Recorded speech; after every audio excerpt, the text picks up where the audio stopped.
Hi everyone, welcome to this video. I'm working on this BMW 3 Series F30 and this is a really exciting install for me because on this car I'm going to be doing something really different. It's going to be basically connected through the iDrive and I need to get coding work done to the iDrive to be able to install the ambient lighting. So I've got a new laptop, I've got the cables and everything such. Today's the day where I basically learn a new skill of being able to code into a car and add extra colors for ambient lighting. I'm gonna quickly just jump into the car right now and just get my head around what I need to do. So everyone, this is the actual kit that I'm gonna be using today. Comes with this one single module and with all the wiring that you need to use. So it does require a fair amount of work, fair amount of stuff to be removed, but it should give a really awesome finish. So the next step for me right now is actually to start stripping the car completely apart. A lot of the old ambient lighting needs to be removed and all sorts. So I'm just gonna crack on with getting all that removed first, and then we'll look into the coding side of it and all the other bits and pieces that I need to do. So as you can see in the car settings here, you have lights, interior lights, and you only have the two options of sport and classic. So this is what we're gonna be looking at changing over during the coding.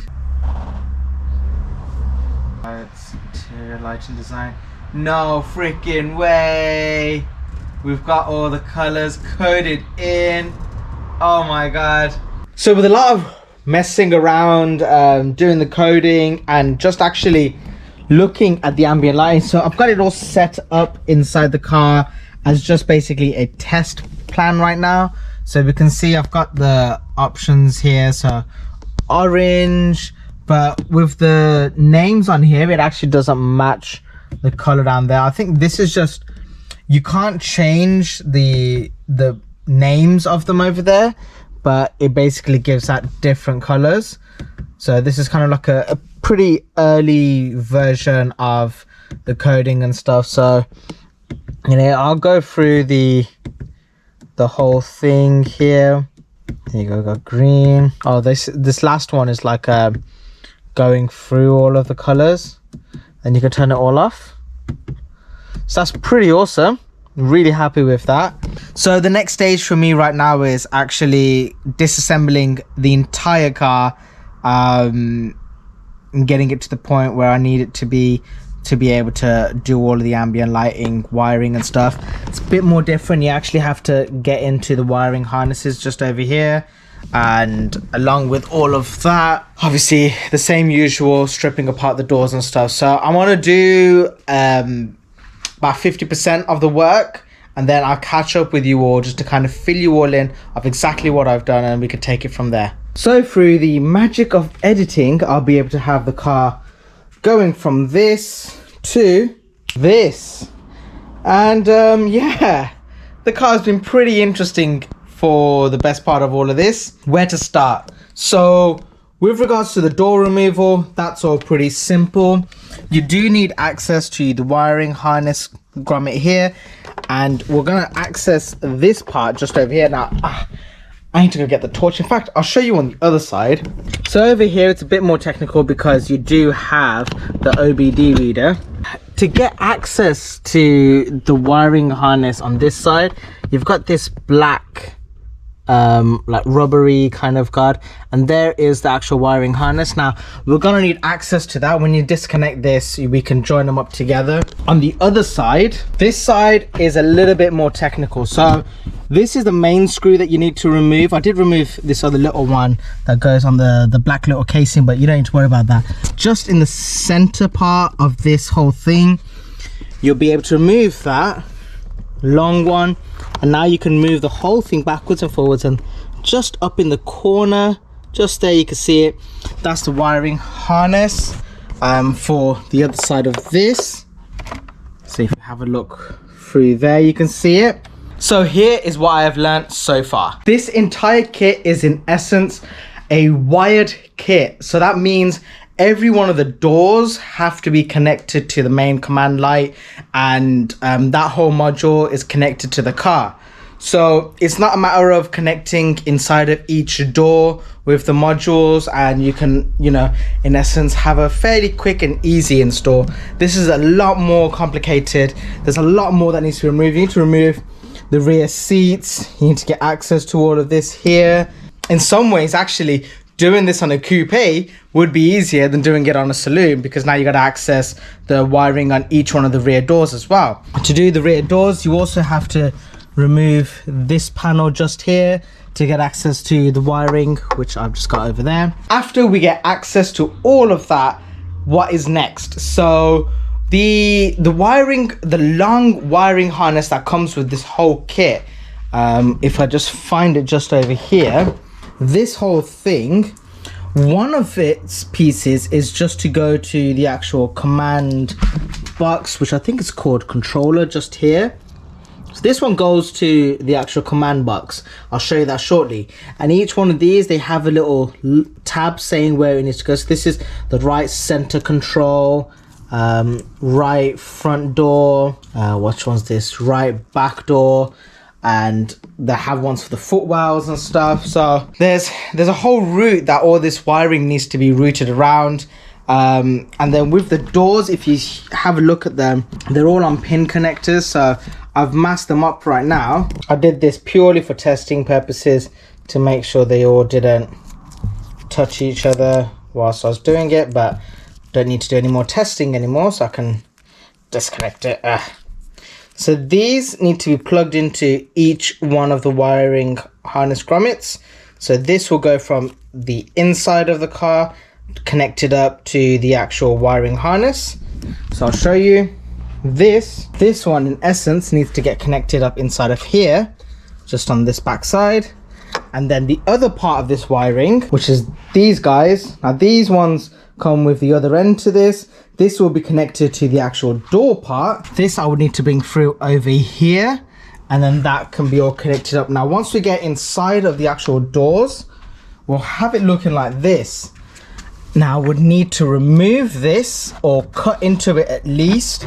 The actual rubbery kind of sealant can be removed off like that.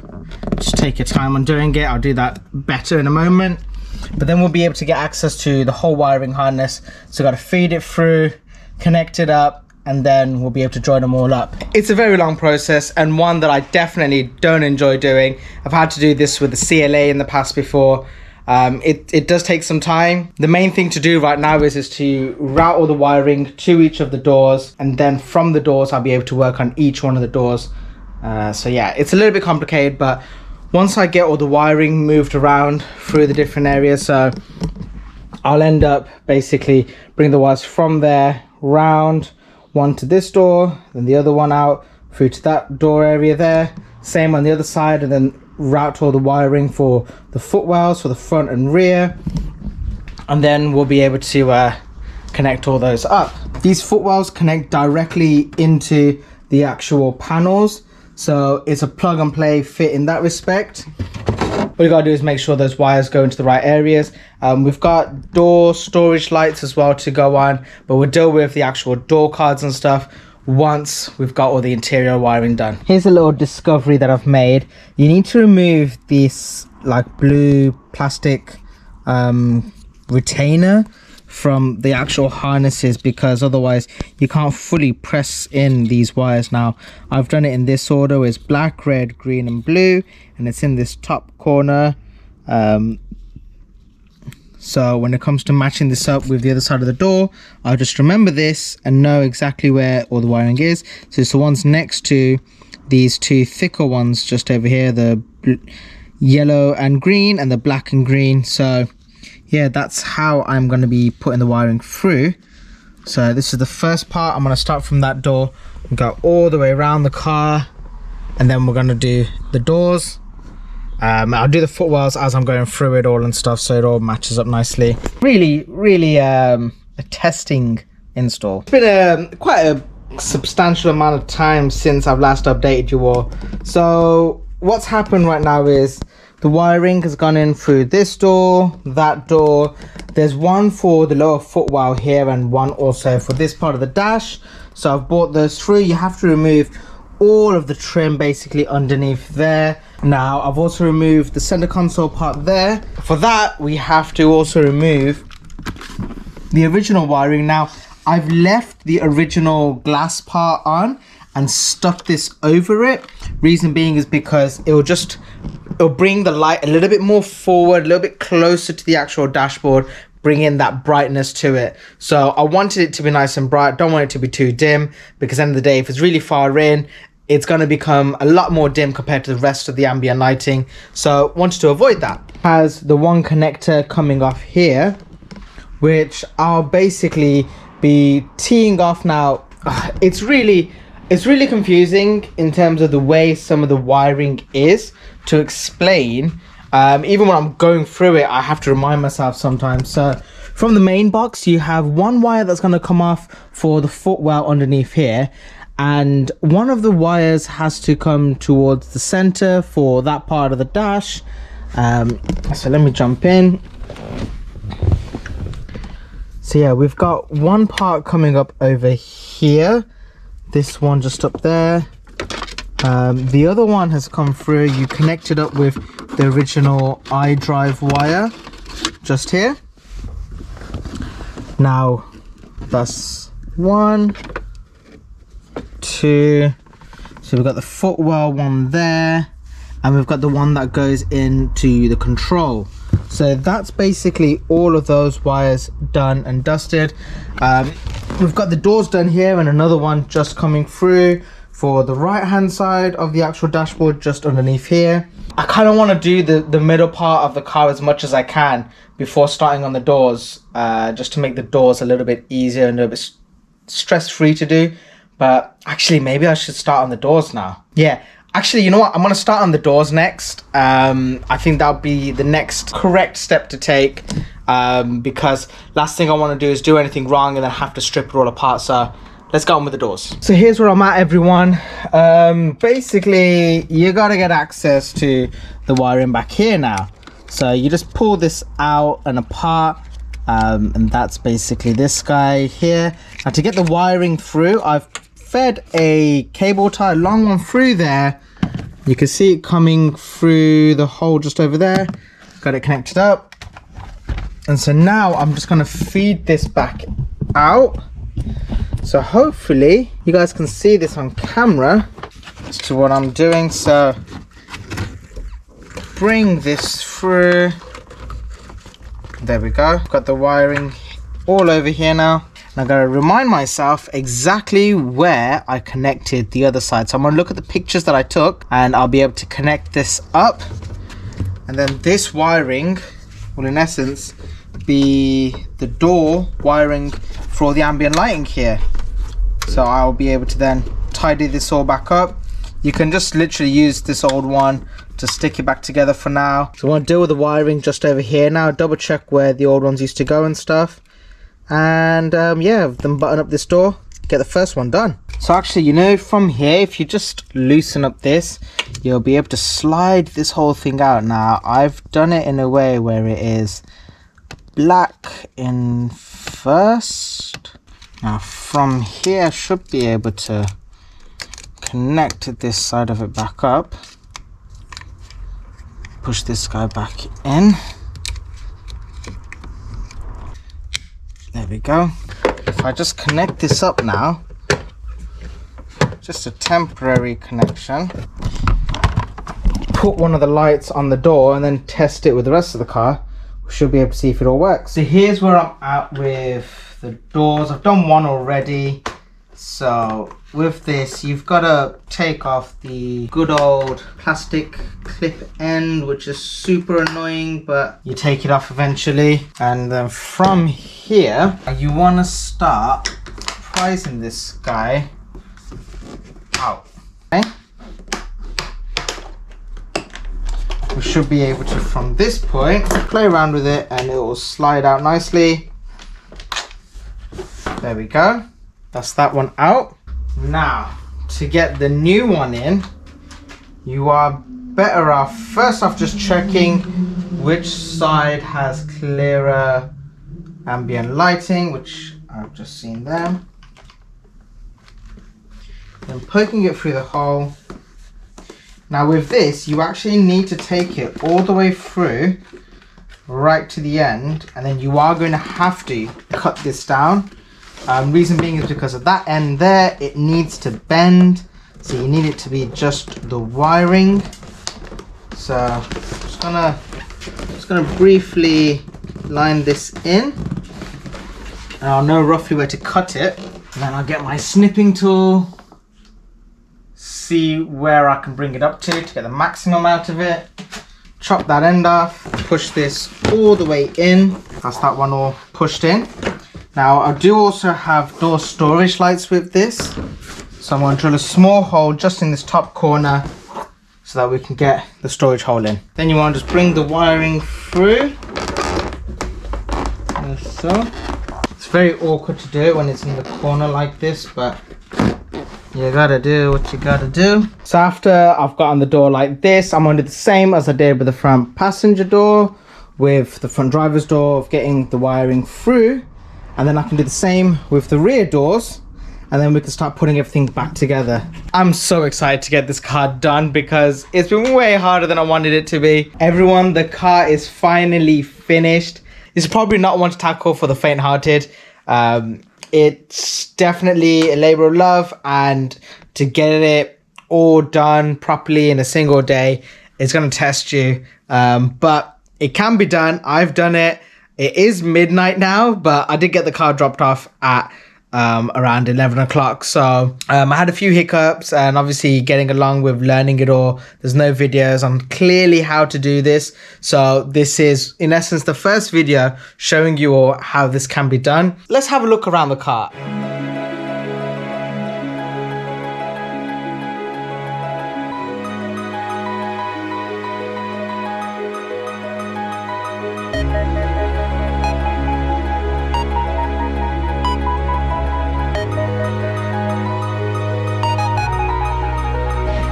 Now I guess the main thing we have to look at is going through all the color options here. So it's a bit of a different one. The colors don't actually all show up straight away.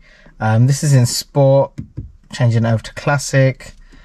And if you go into lighting designs over here, you've got a full range. So you can turn it all off, or you can turn it back on by clicking them. So the names are different from the actual colors they are. So that's blue, white, like a purple, green, well, turquoise kind of, pink,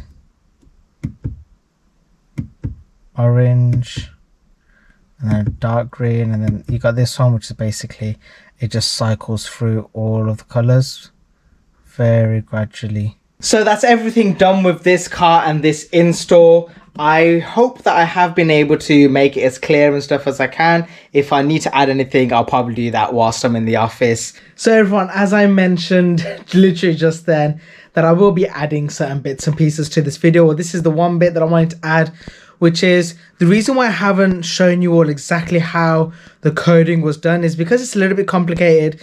It's a little bit not so straightforward, so I was thinking of doing that in a separate video later on, once I can actually fully get my head around exactly how it's all done and go about it that way. So that's the reason why that's not all included here, but hopefully there'll be a video coming out on exactly how to do that in the near future. But yeah, let's get back into the rest of the video. With regards to this install, it is a challenging one. I think some of the universal kits are definitely a lot easier to install, and some of the newer technology with those. So I'll make sure to link to those in the description down below. But all of this is available, and I will make sure I leave a link to the store where you'll be able to buy all of that. That will all be in the description, along with all the other tools and bits and pieces that could end up helping you with this. If you found it informative or helpful or enjoyed this video, please give it a thumbs up. Otherwise, I look forward to seeing you all in the next video, so please make sure to subscribe. I'll let YouTube recommend a couple of other videos at the end, and I'll hopefully see you all in the next one. Peace out. Bye.